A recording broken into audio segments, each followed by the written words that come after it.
This segment sponsored by Edwin Coe Spirits.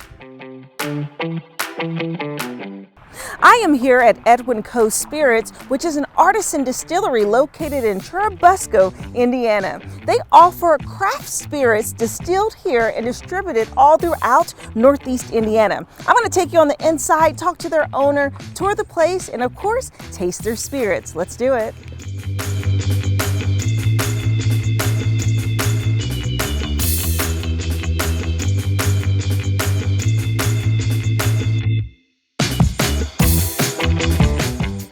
Joining me now is founder and distiller, Joe Collins. Hi, Joe. Hi, how are you? Good, how are you doing? Fantastic. So you built this place, created this wonderful spirit shop, and it has such a vibe when you walk in, right? It's so warm and cozy. And so tell me, how did you start this place? Well, my great-grandfather started making the old Coe product that I make in 1928 in Breaux Bridge, Louisiana. Okay. And for my wedding present for my wife in 2012, she got me some of his original product and both of his apprentices.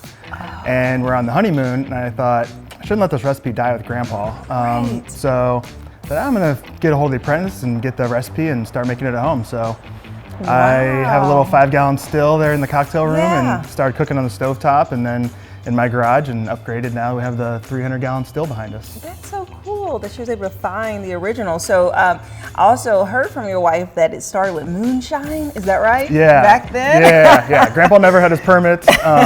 No formal education, couldn't read or write. He was born in the Atchafalaya Basin.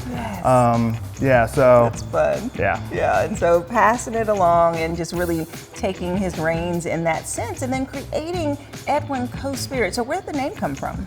It's a blend of me and my great-grandfather's names. Okay. So everyone called him Coe. His name was Coe Dupuis. In the phone book it was Coe, but like I said, didn't have a formal education, couldn't read or write. I found out in 2010 his name was actually Joseph Edwin Dupuis, and my name is Joseph Edwin. So I kind of blended the two names together and got Edwin Coe. That's nice. And you have so much to offer here. When you first walk in, there's of course this cozy area, but this is a restaurant essentially. So people can come in, they can grab food from the restaurant that you have here, Fork and Fiddle, and then of course enjoy the craft cocktails that you all serve. And the best thing about it is that you make your own liquor here. Exactly. Yeah, so talk to me a little bit about the different types of spirits that you offer. So I make a vodka, a gin. My gin, I call it Gateway Gin, or soft gin. So it's light on the junipers, no coriander, no anise, so it's not bitter. It's very light and citrusy. And then I do 2 types of rum, a white rum and a barrel-aged rum. Oh, wow. I do, of course, Old Coe, my great-grandfather's product. I do a rye Old Coe and a high rye bourbon.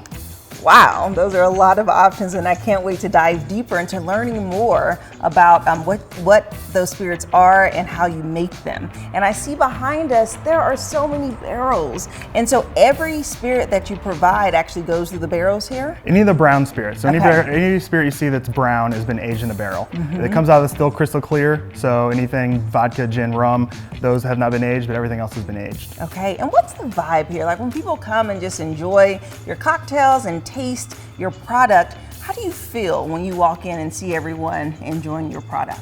Oh, that's fantastic. One of the best compliments I've ever gotten is someone said it's really easy to be here. And to me, that's the highest compliment I've ever had. It's just, it's easy, it's relaxing, it's come as you are, whether you're coming from a wedding reception or you're just getting off work. Just come as you are and come and have fun. Yeah, that's awesome. Okay, will you take me on the tour? Absolutely. Okay, let's do it. All right.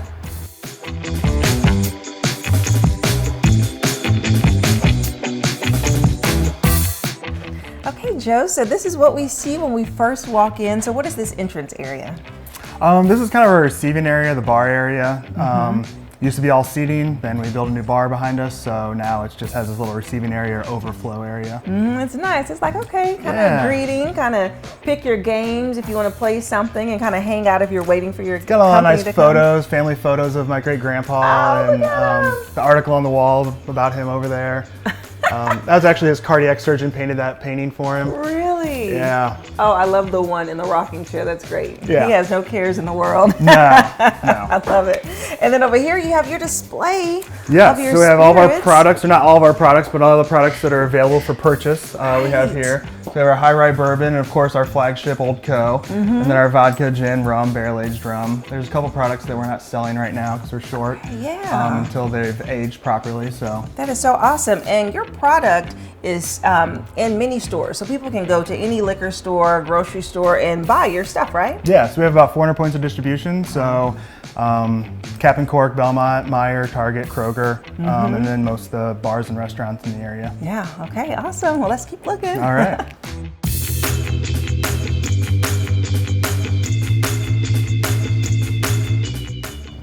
Okay, Joe, so we're here in your dining room, which is really nice and very unique. So you have to tell me about the different mismatch furniture. Yeah, we're a family-owned and operated business, so all of our furniture is basically free or cheap. And things have worked out really well. We've been able to find some really nice pieces, and everything kind of comes together and gives it a rustic, fun feel to it. Yeah, it does, and you can kind of gravitate to your style, like, oh, I like that, or this feels like I'm at home. Yeah, that's nice.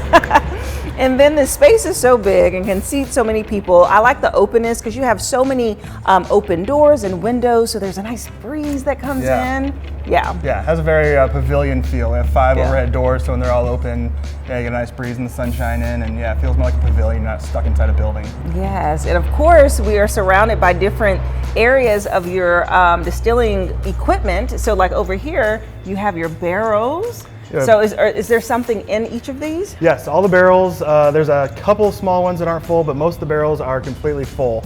Wow. You'll see them holding up pots and plants and stuff because we have nowhere else to put them. So they're all full. But when you're in Edwin Coe, you are inside the distillery. I mean, you're surrounded by barrels. There's a pallet of sugar for making rum, pallet of bottles and everything else. There's grain bins behind us, and of course the still and everything else. So you are inside the distillery when you're here. You are. And about how long does the spirit stay in the barrels? 2 to 3 years. Really? Yeah. Oh wow. Okay. So you fill them and you think, commitment. I hope this is good. Right.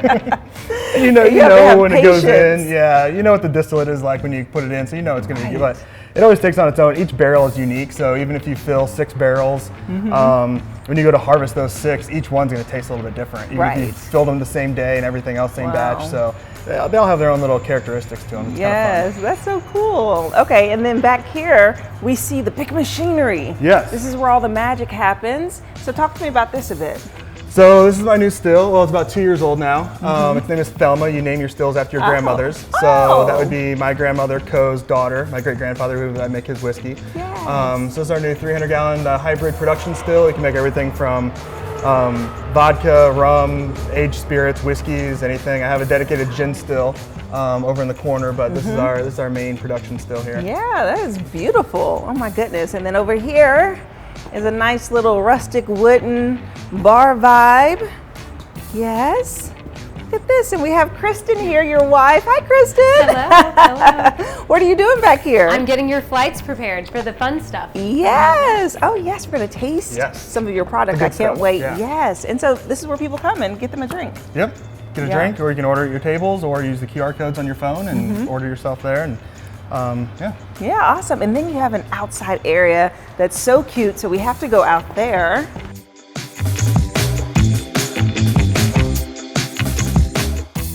Wow. Oh, it's so beautiful. Oh, that breeze. I'm just loving it. Today is a good day. Yeah, nice big back patio, sunshade, so you're not too hot. Yeah. It's nice, and it seats so many people. I think that's what's incredible. Yeah. And then you have the stage over here, which is really cool. Music performances. Live music every Friday, Saturday. Yes. So, yeah. And then little games around there. What's that called? Cornhole. Cornhole. Yeah. That's what it is. Y'all know about cornhole? Awesome. Okay, well, I gotta just at least throw one in the cornhole, right?